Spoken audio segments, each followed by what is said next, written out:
Hello everyone, welcome to J sir tutors. So students, आज के इस वीडियो लेक्चर में हम एक न्यू लेसन स्टार्ट करेंगे, that is chapter number 6 factorization of algebraic expression of standard 8। आज के इस लेक्चर में हम प्रैक्टिस सेट 6.1 जो है ये कवर करेंगे। स्टूडेंट्स, अगर आपको वीडियो पसंद आ रही है एंड हमारे चैनल का कंटेंट अच्छा लग रहा है देन प्लीज़ ज़्यादा से ज़्यादा अपने फ्रेंड्स के साथ में शेयर कीजिए एंड चैनल को सब्सक्राइब कीजिए। So now before starting with practice set 6.1, उसके पहले जो सॉल्व एग्जाम्पल्स दिए हुए हैं स्टूडेंट्स आपकी टेक्स्ट बुक में, उसे हम सॉल्व करेंगे। डायरेक्टली मैं अभी आपको सॉल्व एग्जाम्पल से ही सॉल्व करके बता रही हूँ कि यहाँ पर ये जो आपको एल्जेब्रिक इक्वेशंस दिए हुए हैं इसके हम फैक्टर्स कैसे फाइंड आउट करेंगे, या फिर यहाँ पर ये जो एल्जेब्रिक इक्वेशन दी हुई है इसे हम कैसे फैक्टराइज करेंगे। सो यहाँ पे देखो स्टूडेंट्स, पहला जो सॉल्व एग्जाम्पल दिया हुआ है आप सबके टेक्स्ट बुक में वो कौन सा है, 2x² माइनस 9x प्लस 9। सो सबसे पहले आप सभी क्या करना कि जो पहला वाला टर्म है एंड जो लास्ट वाला टर्म है इन दोनों को मल्टीप्लाई करना। सो देखो स्टूडेंट्स, ये क्या आएगा, ये 2 है ये 9 है, तो इन दोनों का हमें क्या करना है, पहले और लास्ट वाले टर्म को हमें क्या करना है, मल्टीप्लाई करना है। ठीक है, मल्टीप्लाई करके क्या आंसर आ रहा है, 9 2 ज़ा 18 आ रहा है ना अभी हमारे पास में आंसर। तो हमें क्या करने हैं, 18 के फैक्टर्स फाइंड आउट करने हैं ऐसे जिनका मल्टीप्लिकेशन क्या आ रहा है हमारे पास में, 18 आ रहा है, एंड जिनका जो सम है डैट इज़ एडिशन या फिर सब्ट्रैक्शन, मतलब कि बेसिकली तो एडिशन जो है उनका वो कितना आ रहा है, -9 आ रहा है। तो 18 के अगर हम फैक्टर्स फाइंड आउट करने के लिए गए, सो 18 इट इज़ डिविजिबल बाई 2, सो 2 9 सा 18 होगा। ठीक है, देन ये 3 3 सा 9 होता है, 3 1 सा 3। सो ये क्या आ रहे हैं, ये देखो 3 3 सा 9 आ रहा है, और फिर यहाँ पर ये 2 बच रहा है, और एक क्या है यहाँ पर, ये एक 3 2 सा 6 है, और एक रिमेनिंग में 3। सो अगर हमने ये 6 और ये 3 लिया, सो 6 + 3 कितना होता है, 9 होता है। बट यहाँ पर हमें क्या है, -9 दिया हुआ है, तो इसलिए हम क्या करेंगे, -6 -3 करेंगे। सो -6 -3 कितना होता है स्टूडेंट्स, -9 होता है, एंड -6 इंटू -3 करेंगे, सो माइनस माइनस क्या हो जाएगा, प्लस हो जाएगा, एंड 6 3 सा क्या होता है, 18 होता है। सो आंसर में हमारे पास में +18 भी आ रहा है। सो इसलिए यहाँ पर ये जो 18 है इसके फैक्टर्स क्या आएंगे हमारे पास में, -6 एंड -3। सो देखो यहाँ पर ये 2x² माइनस 9x प्लस 9 दिया हुआ है।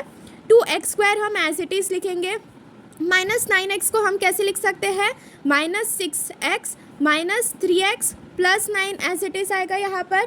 ठीक है स्टूडेंट्स, अब यहाँ पर ये पहले के जो दो टर्म्स है इनमें देखो क्या कॉमन आ रहा है, 2x कॉमन आ रहा है हमारे पास में। ठीक है, 2x कॉमन आया, ब्रैकेट में हमारे पास में क्या आएगा यहाँ पर, देखो स्टूडेंट्स ये तो एक x यहाँ से बचेगा, माइनस 2 कितने सा 6 होता है, 2 3 सा 6 होता है, तो ये क्या आया हमारे पास में, x - 3। 2x इंटू एक्स करेंगे तो 2x² आएगा हमारे पास में, माइनस साइन 2x इंटू 3 करेंगे, सो ये क्या आएगा, 6x आएगा, माइनस अभी यहाँ पे देखो 3x + 9 है स्टूडेंट्स, तो यहाँ पर हमारे पास में कॉमन में हम क्या ले सकते हैं, यहाँ पे 3 ले सकते हैं, 3 ले लिया। ब्रैकेट में अभी हम क्या लिखेंगे, यहाँ पर देखो स्टूडेंट्स रिमेनिंग क्या है हमारे पास में, x है, प्लस 3 कितने सा 9 होता है, 3 3 सा 9 होता है। बट अभी देखो यहाँ पर मैंने प्लस लिखा है, यहाँ पर ये प्लस वाली साइन नहीं आएंगी, बिकॉज ये प्लस माइनस करेंगे तो यहाँ पर माइनस की साइन होगी, तो इसलिए ये क्या आएगा स्टूडेंट्स, x - 3 होगा, बिकॉज -3 इंटू -3 करेंगे तब जाके हमारे पास में +9 आएगा। ठीक है स्टूडेंट्स, तो इसका आंसर कैसा आएगा, ये देखो ये 2x with in bracket x - 3 with in bracket ये x - 3 है। अब यहाँ से ये x - 3 सेम है, तो दोनों को कॉमन करके हम सिंगल लिख लेंगे x - 3, और ये एक 2x - 3 जो है ये साथ में आ जाएगा, विच इज़ इक्वल्स टू 0 होता है। So therefore students x - 3 is equals to 0 लिखेंगे, और 2x - 3 is equals to 0। So therefore final answer लिखना कि x इज इक्वल्स टू कितना आएगा हमारे पास में, 3 आएगा, या फिर x इज इक्वल्स टू 3/2 आएगा। ठीक है, सो इस तरह से इसके फैक्टर्स आ गए पहले वाले सॉल्व एग्जाम्पल्स के। ठीक है स्टूडेंट्स, नाउ स्टूडेंट्स यहाँ पर देखो लास्ट में मैंने यहाँ पर x की वैल्यू भी फाइंड आउट किए। यहाँ पर अगर ये वाली स्टेप लास्ट वाली 2 स्टेप नहीं भी किए ना तभी भी चल जाएगा, यहाँ तक के करना कंपलसरी है। ठीक है, so now moving forward towards second example देखो स्टूडेंट्स हमें क्या दिया हुआ है, फैक्टराइज 2x² + 5x - 18। सो देखो हमें क्या दिया हुआ है, 2x² + 5x - 18 दिया हुआ है। मैंने क्या बताया था कि फर्स्ट और लास्ट टर्म को क्या करना, मल्टीप्लाई करना। सो 18 2 सा कितना होता है स्टूडेंट्स, 36, अब यहाँ पर ये -18 है, सो हमारे पास में -36 आएगा। 2 इंटू -18 कितना होगा? -36 होगा। अब हमें 36 के फैक्टर्स फाइंड आउट करना है, ठीक है स्टूडेंट्स।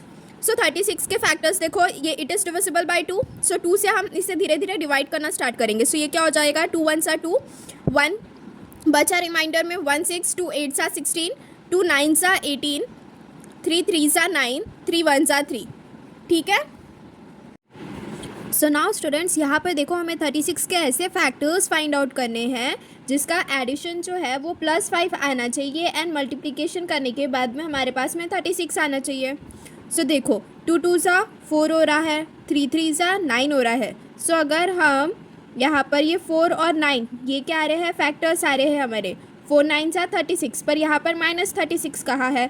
सो या तो 4 का साइन नेगेटिव होगा या तो फिर 9 का जो साइन है वो नेगेटिव होगा। मतलब या तो यहाँ पर ये -4 होगा या तो ये -9 आएगा। बट यहाँ पे देखो इन दोनों का एडिशन से हमें क्या मिलना चाहिए? +5 मिलना चाहिए। सो इसलिए हमें क्या करना पड़ेगा? यहाँ पर +9 लेना पड़ेगा एंड ये -4 लेना पड़ेगा। प्लस माइनस माइनस, सो ये क्या होता है? 9 -4 +5 आ जाएंगे ऐसे हमारे पास में, एंड -4 इंटू 9 करेंगे तो -36 आ जाएगा, ठीक है। सो 2x² + 5x -18, इसके फैक्टर्स क्या आ रहे हैं हमारे पास में? 2x² आ रहे हैं, प्लस 9x -4x -18। अब देखो स्टूडेंट्स, यहाँ से हम क्या कॉमन ले सकते हैं? x कॉमन ले सकते हैं। पहले दो टर्म से हम क्या कॉमन ले सकते हैं? x कॉमन ले सकते हैं। तो यहाँ से हमने x कॉमन लिया, ब्रैकेट में क्या आएगा? यहाँ पर बचा हुआ क्या है? 2x बचा हुआ है प्लस 9। सो देखो x इंटू 2x 2x² आ गया, प्लस x इंटू 9 9x आ गया।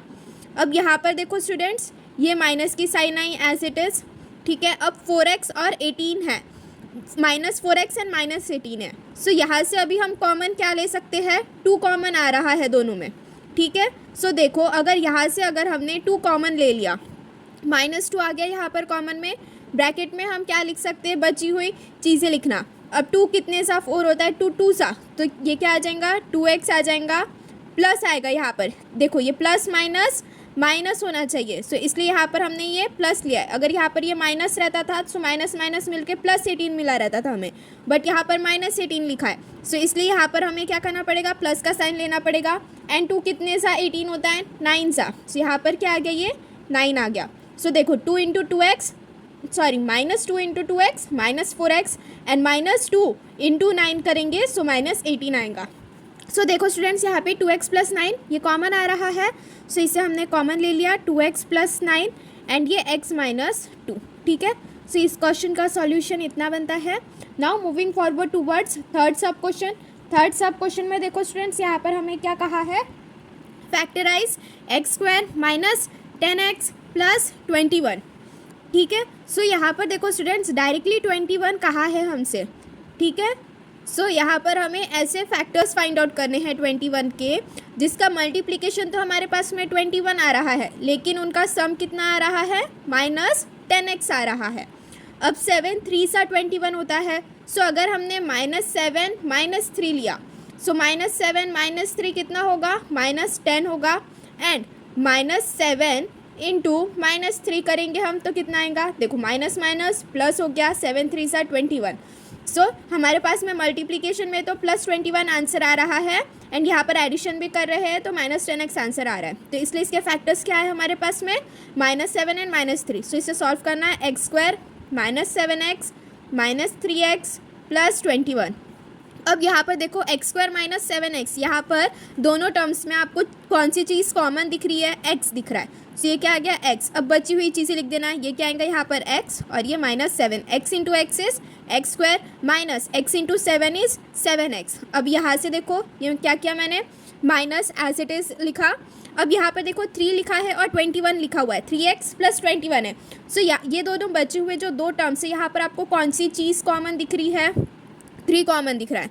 सो यहाँ पर 3 लिख लिया हमने, और इसके बाद में जो बचा हुआ टर्म है वो क्या आएगा? x प्लस नहीं लिखेंगे यहाँ पर हम। अब देखो ये -3 + 9 करें, 3 7 सा 21 होता है, ठीक है। सो -3 प्लस इंटू, सो -3 इंटू 7 करेंगे सो -21 आएगा, बट यहाँ पर +21 चाहिए, सो इसलिए यहाँ पर हम क्या करेंगे, x -7 लेंगे। ठीक है स्टूडेंट्स, तो हमारे पास में फाइनल में कैसा आता है, x into x -7 -3 into x -7। अब ये x -7 देखो कॉमन आ गया है, सो इसे एक साथ में लिख लिया एंड बचा हुआ टर्म्स एक साथ में लिख लिया, that is x -7 and x into x -3। ठीक है, सो स्टूडेंट्स इसी तरह से हमारा जो थर्ड सॉल्व्ड एग्जाम्पल है वो भी कंप्लीट होता है। Now moving forward towards fourth solved examples. Fourth वाले में देखो स्टूडेंट्स, यहाँ पर हमें क्या दिया हुआ है, 2y² -4y -30 दिया हुआ है। अब मैंने क्या बताया था, पहले टर्म को और लास्ट वाले टर्म को मल्टीप्लाई करना। अब 30 इंटू 2 करेंगे तो हमारे पास में कितना आता है, 60 आता है। तो अभी हमें 60 के ऐसे फैक्टर्स निकालने हैं जिसका मल्टीप्लिकेशन तो हमारे पास में क्या आ रहा है, यहाँ पर -30 कर -60 करके आएगा और उसका जो एडिशन है वो -4y आएगा। ठीक है, तो यहाँ पे देखो अगर हम 60 जो है इट इज़ डिविजिबल बाय 2, तो 60 को 2 से हम यहाँ पे डिवाइड करते हुए चलेंगे। तो देखो ये 2 3 सा 6 होगा, 2 1 सा 2, 2 5 सा 10, 3 5 सा 15 होगा, अब ये 5 1 सा 5। सो देखो स्टूडेंट्स यहाँ पर ये क्या है, 3 2 सा 6 है एंड यहाँ पर ये क्या है, 5 2 सा 10 हो रहा है। हमें क्या चाहिए, -4y चाहिए। सो अगर हमने ये -10 लिया एंड +6 लिया सो देखो स्टूडेंट्स -10 + 6 कितना होता है, -4 होता है एंड -10 इंटू अगर हम 6 करेंगे तो ये क्या होगा, माइनस एज इट इज़ आएगा, 10 6 सा 60, तो हमारे पास में ये -60 आंसर भी आ रहा है। ठीक है, सो इसलिए ये वाला जो इक्वेशन दिया हुआ है इसके फैक्टर्स क्या आएंगे हमारे पास में, -10x + 6x। तो ये कैसा आया, 2y² -10y + 6y -30। सो यहाँ पे देखो 2y² -10y में से आपको कॉमन क्या दिख रहा है स्टूडेंट्स, 2y कॉमन दिख रहा है, तो 2y को अलग लिख लिया हमने। ब्रैकेट में बची हुई टर्म लिखेंगे, यहाँ पर क्या बचा हमारे पास में, y -5 + 6y -30 में से आपको कॉमन क्या दिख रहा है स्टूडेंट्स, 6 दिख रहा है। ब्रैकेट में बची हुई चीज़ लिख लेंगे हम, डैट इज़ y -5 कॉमन आया स्टूडेंट्स। सो ये क्या आ गया हमारे पास में, y -5 और एक टर्म क्या आई, 2y + 6 आई हमारे पास में। ठीक है, सो देखो y -5 = 0 होगा या तो 2y + 6 = 0 होगा। अब y की वैल्यू या तो हमारे पास में 5 आएंगी या फिर y की वैल्यू हमारे पास में क्या आएंगी, -6/2, सो 2 3 सा 6, सो y की वैल्यू या तो 5 आएंगी या तो -3 आएंगी। ठीक है स्टूडेंट्स, सो इसी तरह से जितने भी सॉल्व्ड एग्जाम्पल्स हैं वो हमने अभी कवर कर लिया है। Now moving forward towards practice set 6.1। So practice set 6.1 में देखो स्टूडेंट्स, जो फर्स्ट क्वेश्चन है उसमें आपसे सभी चीज़ें फैक्टराइज करने के लिए कहा है, जैसे सेम हमने सॉल्व्ड एग्जाम्पल में किया हुआ था। ठीक है, तो चलिए एक एक करके सभी चीज़ें सॉल्व करते हैं स्टूडेंट्स। यहाँ पर मैं अगर आपको एक क्वेश्चन सॉल्व करके बता दे रही हूँ तो बाकी के जितने भी सब क्वेश्चंस हैं वो सेम एज इट इज़ से सॉल्व करना है। तो एक बार वो आप खुद से सॉल्व करने का ट्राई कीजिएगा पहले एंड देन उसके बाद में वो क्वेश्चन का सॉल्यूशन देखिए। So now moving forward towards first सब क्वेश्चन। यहाँ पे देखो हमसे क्या कहा है, x² + 9x + 18 कहा है। अब 1 × 18 आएगा। ठीक है, यहाँ पर अभी हमें क्या करने हैं, 18 के फैक्टर्स निकालने हैं। ठीक है, सो 18 इट इज़ डिविजिबल बाय 2, सो 2 9 सा 18। ठीक है, 3 3 सा 9, 3 1 सा 3। सो यहाँ पे देखो अगर हम 18 के हमें ऐसा फैक्टर्स निकालने हैं जिनका मल्टीप्लिकेशन तो हमारे पास में 18 आ रहा है बट उनका एडिशन जो है वो +9 आ रहा है। सो यहाँ पे देखो अगर ये हमने 3 2 सा 6 और ये 3 बचा हुआ है एज इट इज़। सो अगर हम लोग ने +6 + 3 लिया, मतलब कि 6 + 3 किया तो हमारे पास में एडिशन 9 आ रहा है एंड 6 × 3 किया तो मल्टीप्लिकेशन 18 आ रहा है। ठीक है, सो यहाँ पर ये जो एक्सप्रेशन दिया हुआ है इसके फैक्टर्स क्या आएंगे हमारे पास में, +6 एंड +3। सो चलिए इसे सॉल्व करते हैं। x² + 6x + 3x, 6x + 3x ये क्या होता है, 9x होते हैं, +18। अब यहाँ पर देखो स्टूडेंट्स x² + 6x, यहाँ पर आपको कॉमन क्या दिख रहा है, x दिख रहा है, तो ये x आ गया।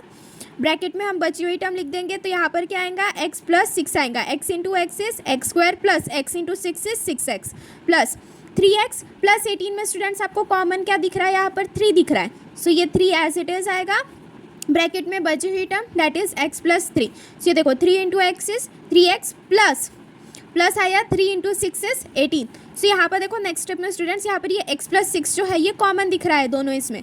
सो x प्लस 6 लिख लिया हम लोग ने साथ में, और दूसरे ब्रैकेट में बचा हुआ term that is x plus 3 लिख लिया।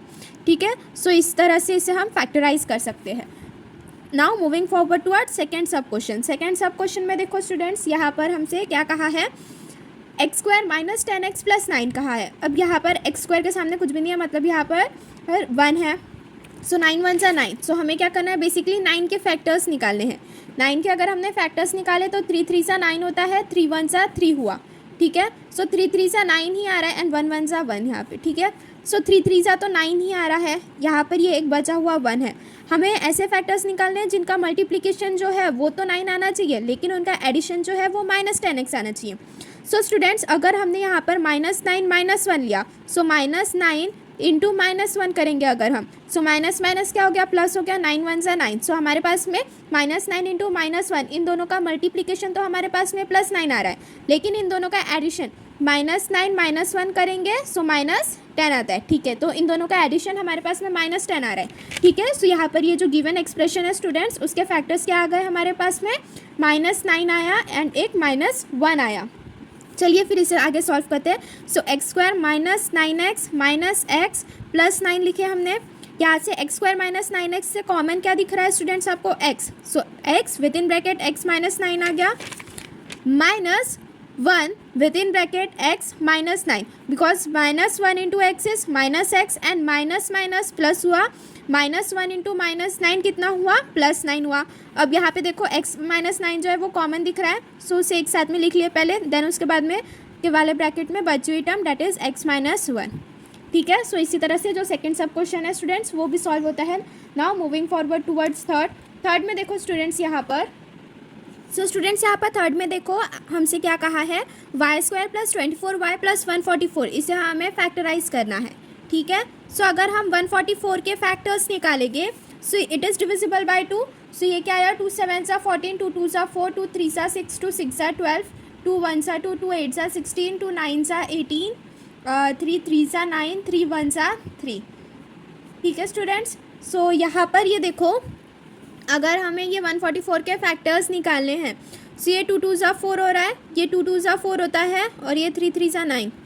सो अगर हम यहाँ पे देखो, ये अगर हमने एक 3 ले लिया और अगर यहाँ से ये हमने 4 ले लिया, ठीक है, सो ये 3 4 सा क्या हो रहा है 12, अगेन ये 3 4 सा क्या हो रहा है 12। अब 12 इंटू 12 करते हैं स्टूडेंट्स, सो 12 इंटू 12 कितना आता है हमारे पास में 144 आता है, एंड अगर हम 12 प्लस 12 करेंगे तभी हमारे पास में जो उसका एडिशन है वो कितना आता है 24 आता है। ठीक है, सो यहाँ पर ये जो गिवन एक्सप्रेशन है इसके जो फैक्टर्स है वो क्या है स्टूडेंट्स हमारे पास में +12y है। तो चलिए इसे सॉल्व करते हैं। सो y² प्लस 12y प्लस 144 आया। अब y² प्लस 12y में कॉमन क्या दिख रहा है स्टूडेंट्स आप सभी को, y। बचा हुआ टर्म साथ में लिख देना, that is y plus 12 plus 12y plus 144 में क्या कॉमन दिख रहा है स्टूडेंट्स आप सभी को 12, बचा हुआ टर्म साथ में लिख देना, डैट इज़ y प्लस 12। अब y प्लस 12 देखो यहाँ पर कॉमन दिख रहा है हमें, उससे हमने एक साथ में लिख लिया है पहले वाले ब्रैकेट में, दूसरे वाले ब्रैकेट में बची हुई term that is y plus 12।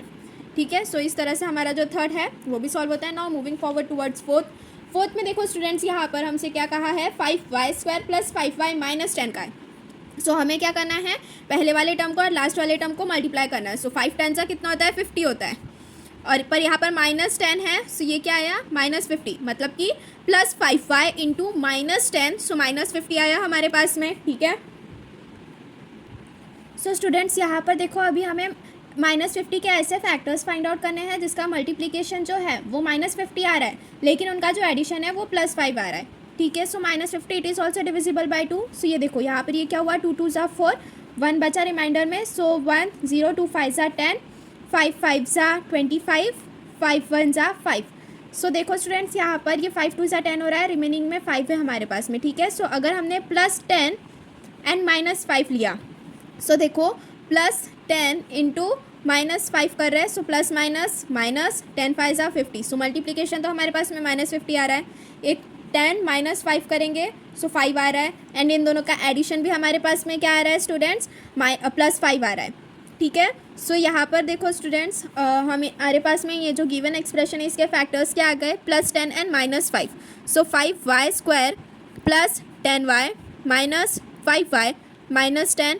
अब 5y² प्लस 10y में कॉमन क्या दिख रहा है स्टूडेंट्स आपको, यहाँ पर 5y कॉमन दिख रहा है, ब्रैकेट में बचा हुआ पार्ट लिख लेंगे हम, तो यहाँ पर क्या आएगा, y + 2 आएगा।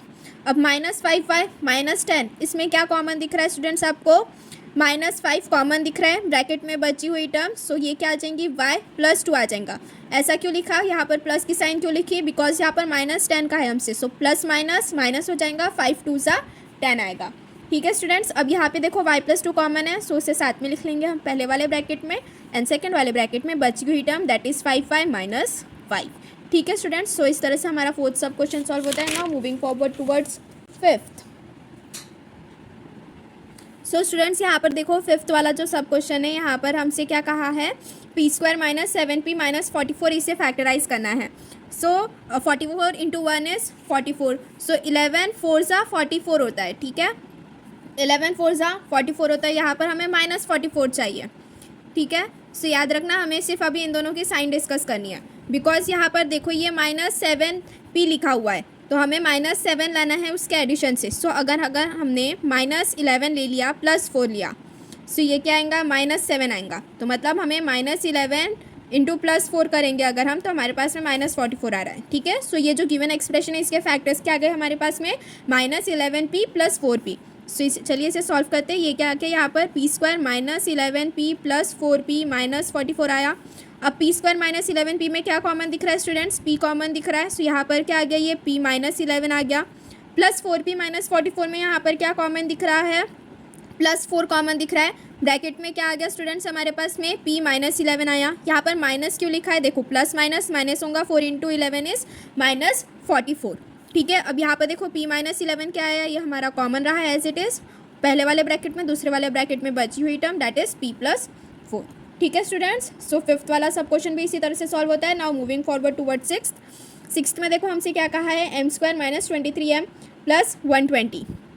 तो स्टूडेंट्स पहले अभी हम 120 के फैक्टर्स निकालते हैं। सो 120 इट इज़ डिविजिबल बाई 2, सो 2 6 = 12, 2 0 = 0, 2 3 = 6, 2 0 = 0, 2 1 = 2, 2 5 = 10, 3 5 = 15, 5 1 = 5। ठीक है स्टूडेंट्स, सो यहाँ पर हमें 120 के ऐसे फैक्टर्स निकालने हैं जिसका मल्टीप्लिकेशन तो 120 आ रहा है, लेकिन उसका जो सम है वो -23 आ रहा है। ठीक है, सो स्टूडेंट्स यहाँ पर देखो ये 2 2 = 4, 4 2 = 8, सो यहाँ पर क्या आया हमारे पास में 8, और ये 3 5 = 15। सो अगर हम -15 -8 लेंगे तो हमारे पास में सम कितना आ रहा है, -23 आ रहा है, जो कि हमें चाहिए।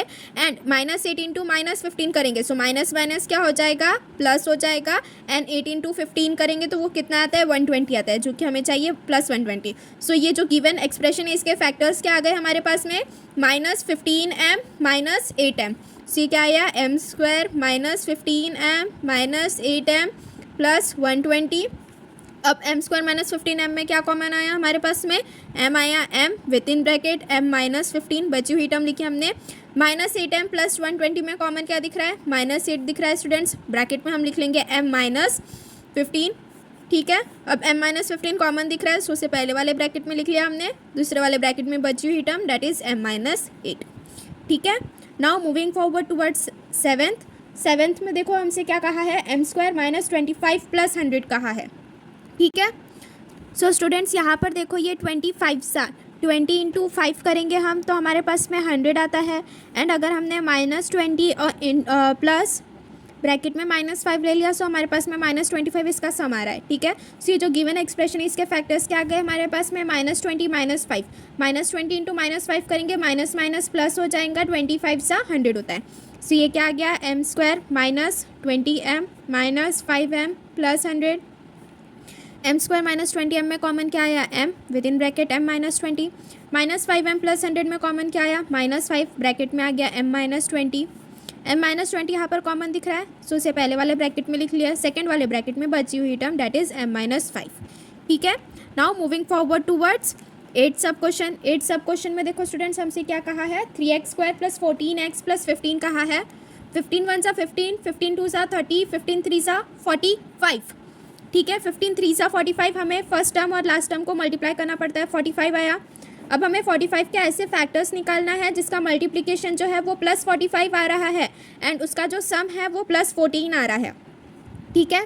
सो यहाँ पर देखो इट इज़ डिविजिबल बाय 5, सो 5 9 सा 45, 3 3 सा 9, 3 1 सा 3, ठीक है स्टूडेंट्स। सो यहाँ पर देखो अगर हमने 3 3 सा 9 ले लिया यहाँ पे एंड ये 5 ले लिया, 9 10 11 12 13 14, ठीक है। सो 5 9 सा 45 हमारे पास में यहाँ पर मल्टीप्लिकेशन आ रहा है एंड 9 + 5 किया, सो +14 हमारे पास में यहाँ पर सम भी आ रहा है। सो इसलिए ये जो गिवन एक्सप्रेशन है इसके फैक्टर्स क्या है, +9x + 5x, सो 3x² + 9x + 5x जो कि क्या दे रहा है +14x + 15, 3x² + 9x में कॉमन क्या दिख रहा है students, 3x, within bracket आ गया हमारे पास में x + 9 + 5, विद इन ब्रैकेट हमारे पास में आ गया यहाँ पर आएगा x + 3, ये आ गया x + 3, यहाँ पर x + 3 कॉमन दिख रहा है तो वो फर्स्ट टर्म में आ गया, सेकंड ब्रैकेट में हमारे पास में क्या आ गया 3x + 5 आया, ठीक है स्टूडेंट्स।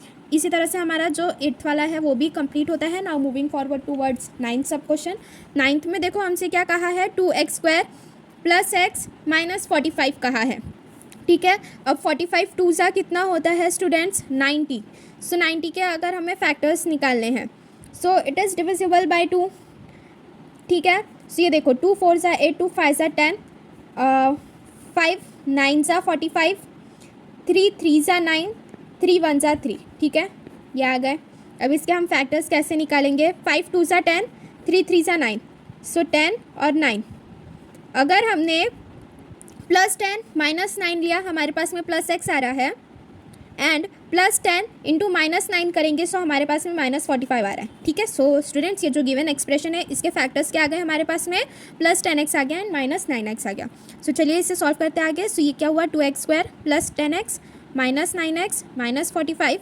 अब 2x² + 10x में कॉमन क्या दिख रहा है, 2x, ब्रैकेट में क्या आ गया हमारे पास में x + 5 आया, -9x -45 में कॉमन क्या दिख रहा है स्टूडेंट्स, -9 कॉमन दिख रहा है, यहाँ पर क्या आ गया हमारे पास में x + 5 आ गया, x + 5 को साथ में लिख लिए, बाद में बची हुई टर्म को साथ में लिखे, डैट इज़ 2x - 9, ठीक है। Now moving forward towards 10th। सो 10th में देखो स्टूडेंट्स हमसे क्या कहा है, 20x² - 26x + 8 कहा है, ठीक है। सो 20 × 8 करना पड़ेगा, first term into last term करते हैं हम। सो 20 × 8 करेंगे स्टूडेंट्स, सो हमारे पास में कितना आ रहा है 160 आता है, 8 2 सा 16, 0 सा 0, सो 160 आया। अब अगर हम 160 के फैक्टर्स निकालने के लिए जाएंगे स्टूडेंट्स यहाँ पर, सो यहाँ पर देखो स्टूडेंट्स हमें 160 के ऐसे फैक्टर्स निकालना है जिसका जो मल्टीप्लिकेशन है वो हमारे पास में +160 आ रहा है एंड जिनका जो सम है वो हमारे पास में -26 आ रहा है, ठीक है। सो चलिए 160 के फैक्टर्स निकालते हैं। It is also divisible by 2, सो 2 8 सा 16, 2 0 सा 0, 2 4 सा 8, 2 0 सा 0, 2 2 सा 4, 2 1 सा 2, 2 5 सा 10, 5 1 सा 5, ठीक है स्टूडेंट्स। सो यहाँ पर देखो ये क्या हो रहा है, 5 2 सा 10, 2 2 सा 4, 4 2 सा 8, 8 2 सा 16। सो अगर हमने ये -16 और ये -10 लिए सो हमारे पास में इन दोनों का जो सम है वो कितना आ रहा है, -26 आ रहा है एंड -16 × -10, माइनस माइनस कितना होता है, प्लस होता है, सो ये प्लस आया एंड 16 × 10 160 होता है, ठीक है। सो इसलिए जो गिवन एक्सप्रेशन है इसके फैक्टर्स क्या है हमारे पास में, -16 -10, सो ये क्या आया स्टूडेंट्स 20x² - 16x - 10x + 8। अब 20x² - 16x में कॉमन क्या दिख रहा है स्टूडेंट्स हमें यहाँ पर, 4x। सो ये देखो ये क्या आया, ये 4x, 4 5 सा 20 होता है, सो ये आया 5x - 4 4 सा 16, तो 5x - 4 आया एंड -10x + 8 में कॉमन क्या दिख रहा है स्टूडेंट्स हमें, ये -2 दिख रहा है, ब्रैकेट में आ गया हमारे पास में 5x - 4 आ गया। सो यहाँ से क्या है स्टूडेंट्स हमारे पास में 5x - 4 कॉमन में आया एंड यहाँ पर क्या 4x - 2 बची हुई टर्म हमारी, ठीक है। Now moving forward towards 11th सब क्वेश्चन। 11th में देखो स्टूडेंट्स हमसे क्या कहा है, 44x² - x + 3 कहा है। सो हमें first term into last term करना पड़ेगा, सो 44 × 3, 44 × 3 किया अगर हमने, सो 3 4 सा 12, 3 4 सा 12 + 1 13, सो 132 के हमें यहाँ पर फैक्टर्स फाइंड आउट करने पड़ेंगे और वो फैक्टर्स ऐसे होने चाहिए जिसका जो सम है वो -1 आना चाहिए एंड मल्टीप्लिकेशन हमारे पास में -132 आना चाहिए। चलिए इसके फैक्टर्स निकालते, it is divisible by 2, yes. So 2 6 सा 12, 1 रिमाइंडर में बचा, 2 6 सा 12, 2 3 सा 6, 2 3 सा 6, 3 1 सा 3, 3 1 सा 3, 11 1 सा 11। ठीक है स्टूडेंट्स, तो यहाँ पे देखो 2 2 सा 4, 4 3 सा 12, 12 और 11 आ रहा है हमारे पास में। तो अगर हमने -12 + 11 ले लिया तो हमारे पास में सम कितना आ रहा है, -1 आता है। -12 + 11 का सम -1 आ रहा है एंड -12 इंटू +11 करेंगे हम तो हमारे पास में -132 भी आ रहा है। ठीक है, सो ये जो गिवन एक्सप्रेशन इसके फैक्टर्स क्या आ गए हमारे पास में, -12x + 11x। तो चलिए इसे सॉल्व करते आगे। 44x² - 12x + 11x -3। अब 44x² - 12x में कॉमन क्या आया स्टूडेंट्स हमारे पास में, यहाँ पर देखो। सो स्टूडेंट्स यहाँ पे देखो ये थोड़ा इंटरचेंज करना पड़ेगा। ये क्या हुआ, 44x² हुआ प्लस 11x लिखेंगे -12x -3। अब 44x² + 11x में देखो कॉमन क्या आ रहा है हमारे पास में, 11x आ रहा है। ठीक है, ब्रैकेट में बची हुई टर्म दैट इज 4x + 1 लिखेंगे हम। 11x इंटू 4x करेंगे, सो 11 4 = 44, x into x is x² + 11x into 1 is 11x। अब -12 -3, -12x -3 में स्टूडेंट्स कॉमन क्या दिख रहा है यहाँ पर, -3 दिख रहा है। बचा हुआ टर्म साथ में लिखेंगे दैट इज 4x + 1। अब यहाँ पर 4x + 1 है, ये कॉमन है। यहाँ पर क्या लिखा हमने, 4x + 1 लिखा है एक ब्रैकेट में, सेकंड वाले ब्रैकेट में बची हुई टर्म दैट इज 11x -3। ठीक है students, now moving forward towards our today's last question that is p² - 2p - 35। अब 35 इंटू 1 इज 35। ठीक है स्टूडेंट्स, अब 7 5 सा 35 होता है। ठीक है, 7 5 सा 35 होता है। यहाँ पर हमसे -35 कहा है, सो -35 आना चाहिए। एंड यहाँ पर -2p कहा है, सो -7 + 5 लेंगे, सो हमारे पास में -2 आता है। ठीक है, एंड -7 इंटू 5 के, सो -35 आ रहा है। ठीक है स्टूडेंट्स, तो ये जो गिवन एक्सप्रेशन है इसके फैक्टर्स क्या है हमारे पास में, -7p + 5p। तो चलिए इसे आगे सॉल्व करते हैं। p² - 7p + 5p -35। अब p² - 7p में कॉमन क्या आ रहा है स्टूडेंट्स, p आ रहा है, सो p with in bracket p - 7 लिखा हमने, प्लस 5p -35 में कॉमन क्या आ रहा है, 5, सो +5 with in bracket p - 7, p - 7 common आया उसे साथ में लिख लिया पहले वाले ब्रैकेट में, दूसरे वाले ब्रैकेट में बची हुई टर्म्स दैट इज p + 5। ठीक है स्टूडेंट्स, सो इसी तरह से हमारा जो 12th वाला सब क्वेश्चन है ये भी कंप्लीट होता है एंड इसी से हमारा जो प्रैक्टिस सेट 6.1 है ये पूरा कंप्लीट हुआ। नेक्स्ट वीडियो लेक्चर में हम प्रैक्टिस सेट 6.2 जो है ये कवर करेंगे। आज के वीडियो लेक्चर के लिए बस इतना ही। स्टूडेंट्स, अगर आपको वीडियो पसंद आ रही है एंड चैनल का कंटेंट अच्छा लग रहा है देन प्लीज़ ज़्यादा से ज़्यादा अपने फ्रेंड्स के साथ में शेयर कीजिए एंड चैनल को सब्सक्राइब कीजिए। And if you are having any queries then do message in the comment box. Thank you.